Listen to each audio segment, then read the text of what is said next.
কই ভান্ডারি কই? ভান্ডারি এখানে আছে। কই ভান্ডারি? এই ভান্ডারি এখনো রান্না হয়নি, কি ব্যাপার? রান্না কেন হয়নি? বালের মিস্ত্রি আমাকে মাংস না নিয়ে এনে দিলে আমি কেমন করে রান্না করবো? ভাত রান্না করে রেখেছি, লবণ দিয়ে খাও, মাংস আসবে তবে না আমি রান্না করে মিস্ত্রি দিলাম। কোথায়? মিস্ত্রি মিস্ত্রি কোথায় আছে আমি কেমন করে বলবো? আমি তো ভান্ডারের কাজ করছি। কই মিস্ত্রি ভাই? কই তো ভিতরে হবে মিস্ত্রি। মিস্ত্রি কে রে?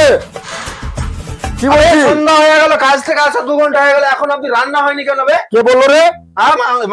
ভান্ডারি বলছে তুই মাংস নিয়ে এসে দিস রে। সালা দুপুর 2টোর দিকে ভান্ডারিকে মাংস রেখে দিয়েছে। ভান্ডারি কোথায় আছে রে? করে বাইরে ভান্ডারি আছে।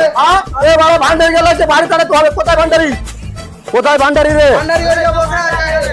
ও ভান্ডারি কাকা, তোমাকে এখানে যে মাংসটা দুটো সামাতে লেসে सबर রেখেছি, करो তুমি মাংসটা बोला দেখোনি? धक्का बुक्की नहीं আমি करने তো জানি না, আমি তো ঘুম থেকে উঠলাম, তুমি যে মাংস নিয়ে এসে রেখে গেছো। পুরো লেবারটা আমার উপরে ঝাঁপিয়ে পড়ে গেছে, বলছে বালের মিস্ত্রি এই ওই আমি যাচ্ছি। থাকবো না, মারা চলে যাবো বাড়ি। ঠিক আছে, আমি তো জানি না, এবারকার মতন আমাকে মাফ করে দাও।